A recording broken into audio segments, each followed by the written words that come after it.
Welcome to The Market That Moves America, a podcast from the National Center for the Middle Market. The center is the leading source of knowledge, leadership, and innovative research on the middle market economy. Throughout our podcast, we will feature middle market leaders and stakeholders to hear their real-world perspectives on trends and emerging issues. Welcome to the Market That Moves America podcast. My name is Doug Farren. I'm the Executive Director of the National Center for the Middle Market, located at The Ohio State University Fisher College of Business. Today's episode features an engaging discussion with our Interim Dean here at the Max M. Fisher College of Business, Aravind Chandrasekaran. We more affectionately know him as AC. So we'll explore how Dean AC's expertise and vision are shaping the future of education at the college and the critical role that industry partnerships and research centers play in achieving this vision. So welcome, AC. Thank you, Doug. Thanks for having me. First, can you tell our audience just a little bit about yourself, your background, your area of expertise, your, how long you've been with the college and so forth? Sure. I started my journey at the Ohio State University almost 16 years ago. I came in as an assistant professor in the area of operations. And my research is in the area of operational excellence and mostly in the area of operational excellence and innovation. So I started my career studying how companies really create an environment and a culture that allows their organizations and their employees to learn a lot. And one of my features of my work is I work with companies on real world problems. So I start studying them. I go and do a lot of what I call qualitative investigation, but I spend a lot of time on site with companies, collecting more data and analyzing those data and so on and so forth. I transitioned very quickly into some of these challenges in healthcare because we found that these challenges around like how create an environment that's more culturally safe and patient-centric is lacking. And so we ended up doing a lot of work in the healthcare. And soon after you go through all the process of getting yourself established in the field, I took on some administrative role in the college, also with the mindset that as a business school practitioner, it's very important for us to think about working with companies. Again, I always feel that we are one side of the coin as academics. We need the other side of the coin where there are problems and managers that are actually helping us to really formulate and answer those problems so we can go and help our students. So I started leading the college in some of the initiatives around executive education and graduate programs and so on and so forth. And I'm really blessed to be the interim dean for the next couple of years for the college because Ohio State and Fisher College of Business has tremendous potential to do great things, not just within Ohio, but internationally and even nationally. So I'm here to actually make sure that some of those things are actually met in terms of creating highest quality of education and the greatest collaboration between us and practice and so on and so forth.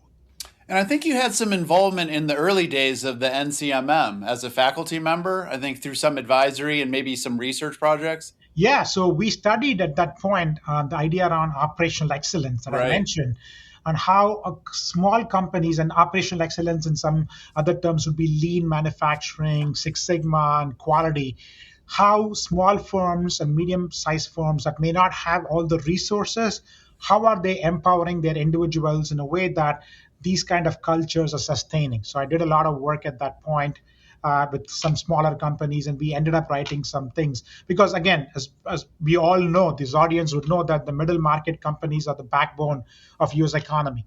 And there are lots of resource constraints that these companies might have. There's very limited knowledge on how these companies really thrive. And that was one project that opened up some ideas around how these companies implement lean and other things. Right, yeah, exactly. So you've been the dean now for, 7+ months here at Fisher. As we start the new calendar year and also a new semester, what have been some of the initial areas where you've been focusing around the college? Yeah, I've been focusing on two important priorities that are very important for us. Okay, one is, what is the future of the business school education? Because as we are all in this very, I would say, a testing environment where there is a lot of conversation around AI is going to take our jobs and we're not going to have jobs, and what's the purpose of a college degree and so on and so forth. There is one kind of conversation happening on that. The other kind of conversation is there is a lot of uncertainty happening in the world. Again, there is uncertainty geopolitically, there is uncertainty within the region itself in so many different ways that could affect our day-to-day businesses. So what is happening clearly is that the future of business school education has to change. And the traditional way, I always try to tell my any stakeholder is think about you taking any class. The traditional way of you having an instructor coming in and really talking to you for 90 minutes on a topic is not how the students are learning. That's also changing. The Gen Z students are learning differently. So we've got to make our curriculum very much applied and very much where students are learning and doing and learning by doing something very useful for companies. So what I've been embarked on is I've created an undergraduate curriculum committee that I've gone for the last 5 months to really think about how should we think about education for the future. What does that mean? What kind of skill sets that we should all make sure our students have? So they've done a phenomenal work where, again, before we do anything, we talk to our practitioners, our community, we talk to our former students, current students, and we are in the process of unveiling what I would call as the next age of business school education. It's going to be something I'm really proud of, where starting from 2027, our students are going to get trained on what are some essential durable skills. We are already doing it in pockets right now, but it's going to be a heavy emphasis on it. So that has been one of my focus is how do we think about the future of education? How do we work with companies to make sure our students are always learning on problems? That's one focus area. The second focus area is to really think about Fisher as an intellectual hub for our stakeholders. So like I started this conversation saying that a business school cannot be in an island. It has to really be integrated into the ecosystem where we work with real world problems. And by doing that, we actually learn from those real world problems so our students can learn in the whole exercise. So I've been very clear on how do we really work with companies out here to not only think about how to prepare our students for their jobs, but also how to solve some of the problems that these companies have through workforce development activities. So these two areas about community building and corporate outreach, as well as thinking about the focus of how the business school education should be, is where my priorities have spent in the last 7 months. Yeah, and those are all themes that are very relevant to the mid-sized companies that we talk with. I mean, as you know, a lot of them are very resource constrained when it comes to talent and having enough people to help support growth. So these are the types of initiatives that'll be very beneficial to a lot of different companies, but I think particularly in the middle market. So kind of segueing to, the NCMM being one of the centers here across the college and all of us working with the private sector and companies in different ways. But our history kind of going back to our founding partnership with GE Capital and then other companies that we've worked with over the years has really been important to kind of bridge the academic community and the business community. From your perspectives, why are these types of collaborations important? Both, I think, you talked a little bit about the students clearly, but from students and the companies, how they can benefit from the collaboration. Yeah, and again, NCMM is very uniquely positioned, right? As your listeners might know, this is one of I would say probably one of the only center that exists in the United States that focuses on middle market companies, right? Looking at some of the complexities and challenges that the middle market companies have and how do we really navigate them. So it's very important for the Fisher College of Business to work with centers like NCMM in a way that we are not only creating those opportunities that I talk about from a standpoint of our curriculum and student learning, but also our faculty engagement. So one of the things I want to make sure is that we have a lot of faculty working on various topical areas that are very relevant for the middle market CEOs and managers, right? I'll give you one example. There are Fisher has about 20 plus faculty working in the area of how do you deploy AI in a more effective way? Again, everybody thinks about AI as, a chat GPT or a generative AI algorithm, but AI is more than that. I mean, and the way I think about AI deployment in companies is, are you using AI effectively? Are you using AI responsibly? How are you integrating thoughts across AI? How do you combine a resource between humans and AI? These are kind of skill sets that a lot of companies, especially middle market companies, because of lack of resources, they want to rely on artificial intelligence even more.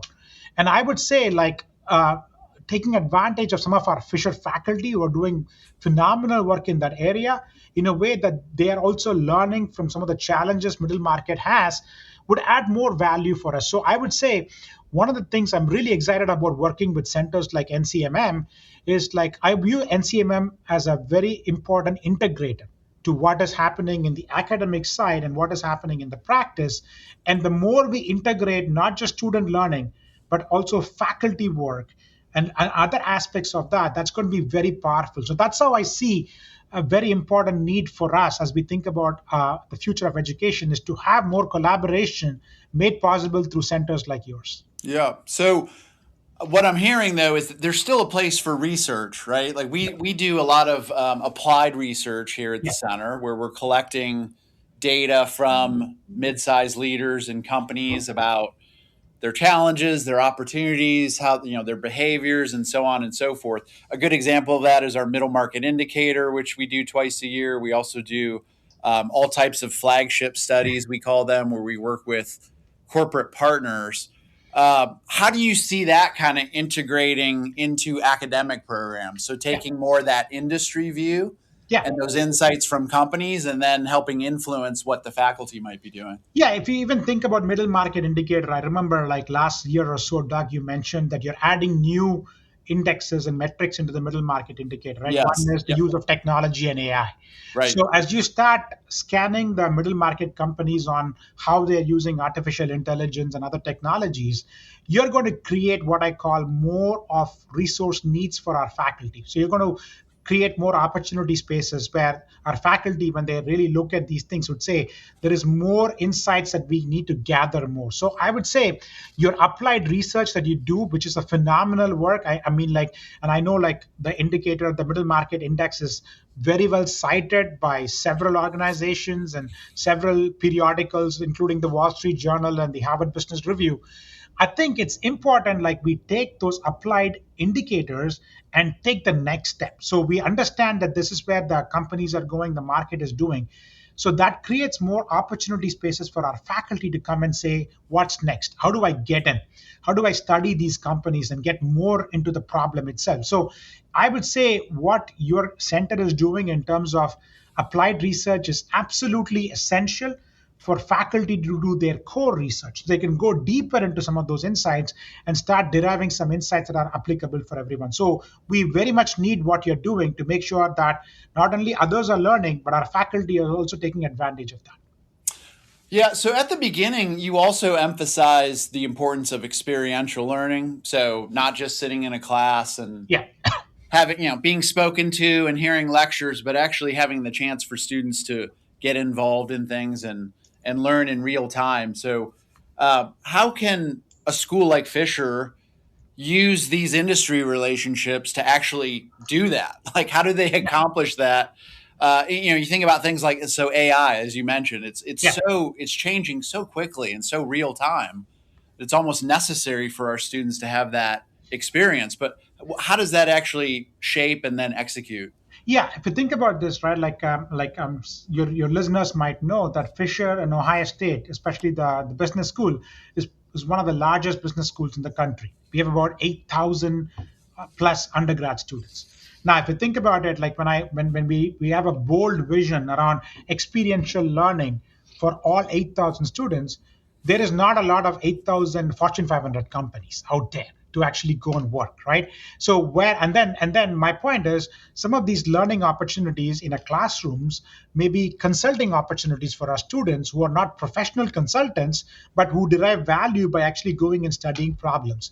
I would say there is tremendous, synergies in capitalizing the middle market kind of companies out there into our classroom. So I'll give you one example. So there are like foundational courses that we teach in our classrooms, right? Like, so one area we teach is operations. So when students take an operations class, they also learn about what they call continuous improvement and critical thinking. And rather than learning it academically, I want them to actually apply that learning in a company. I would love for an opportunity where, again, a class of say 80 students are actually divided into like 20 different kind of teams, where these 20 teams are working with 20 small and medium and middle market firms on a problem. And the problem is given to them at the beginning of the semester, and they have 14 weeks of really going through the problem cycle and providing some recommendations at the end of the 14 weeks to the companies on the problem. So that way, they are not only like learning about how to apply what is happening in the operations course, they are also developing leadership skills, critical thinking skills, communication skills, and so on and so forth. And the companies are also getting some value out of it. Now, I know people who have taken advantage of these kind of consulting work with students benefit a lot, because it's an opportunity space for not only looking at a problem and getting some outside view on a problem, it is also a pipeline skill. So that way, like, you might be interested in 3 or 4 of our students who have done a phenomenal job in this problem, that you want to recruit them as interns and full-time employees. So it gives you that pipeline opportunity too. So I think that is where I would love to like expand our collaboration with middle market companies to say, look at Fisher as 8,000 consultants. We have 8,000, I would say, want-to-be consultants that are getting trained on various areas, problems, operations, marketing, finance. Use our resources in a way that we are not only adding value to you, but you're also helping our students to really learn about some of these complexities. So that's where I see the next phase of education should go. And I'm really excited that like centers like yours are going to be a critical importance to actually help accomplish some of the missions that I'm talking about. I witnessed a lot of what you just described as an instructor in the industry immersion program, where we would bring in middle market companies and we would pair teams of students. And as you were saying, I think the students just bring a lot of curiosity to the problems. Yeah. And they ask a lot of questions. And what I found in a lot of the projects that I consulted on, the leadership teams, it was a blind spot. Like they totally didn't even realize that they were missing an opportunity or an issue or a challenge because they're just so ingrained in the business, but yet the students can come in and kind of identify that. So it's really interesting. AC, beyond the student learning opportunities, what are some other ways that Fisher can help companies improve and navigate challenges? I know one example is we're working with the Ohio Chamber of Commerce on a non-degree program for middle market companies in the state of Ohio. But are there other things that you can share? Yeah. Definitely. Like, so some of the things, as you mentioned, Doug, is again, if you look at our executive education offerings, there are several what I call non-degree, non-credit bearing programs that we can cater towards some of the middle market needs. I know, like you're working with the Chamber of Commerce on that area. There is also other ways, right? Like, so Fisher is also investing heavily on what I call asynchronous learning. So we have created, through our partnership with the Ohio State Online, we have created what I call like asynchronous programs on various topics, like AI, just to start off with. We have a program that anybody can register and learn on, like, how do you really think about AI for digital marketing? That's just $49. That is, and then like by doing that, you're actually learning about some of these things, and you're also able to interact with some of our faculty who are doing work in this area. So I would say taking advantage of Fisher's executive education offering, either through non-credit bearing opportunities or through even asynchronous learning opportunities, where it's more viable for some small companies to like think about doing this across a larger group of their own employees, are some ways I would say to benefit and to collaborate with Fisher. That's great. So my last question, I just want to kind of put on your forward-looking hat and think of 3 to 5 years from now. What does the state of industry and academic partnerships look like, and how is Fisher going to lead the way in that area? Yeah, and a very important question, right? The way I think about this, Doug, is like in 4 to 5 years, or even like I would say 3 to 5 years from now, you're going to see where our students are like coming to a classroom, but they are actually also working with companies. on, like they're not like right now the state of the art is students come in and then in their summer term they go and do internships matter a lot, and we value that, and we still want our students to do this.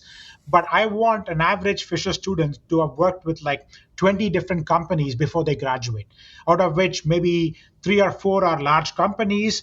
About 10 of them are small and middle-sized companies. There are some nonprofit companies out there. So that way, the students get a very rounded skill sets about what's the future look like. So when they graduate, I think there is a lot of value that they have added, not only getting the what I call the academic core skill sets, but these very important boundary spanning skill sets by working with these companies. So I'm really excited about those opportunities because we are transforming the way our students are going to learn. We're transforming the way our students are actually engaging with these companies so that they are getting ready. They're learning every day on how to apply. They're not just taking a class in a classroom. They're spending some time with the instructor in a classroom, but then they're immediately applying and learning. That idea of highly experiential learning starting as early as the freshman year and navigating that to make sure these kind of education is more affordable is where the education should go. And I'm really excited that Fisher is leading its journey in it. So we are the first institution in the country actually to tell you that we are focusing on some very critical core skills that are very essential and that becomes core to what they do.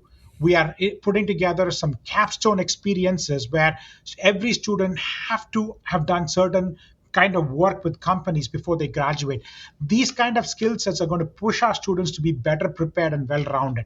I think that's what I'm really excited about. And I really hope to take advantage of your wonderful resources that you put together through your middle market center, because you have some outstanding small and medium-sized companies that are working with you.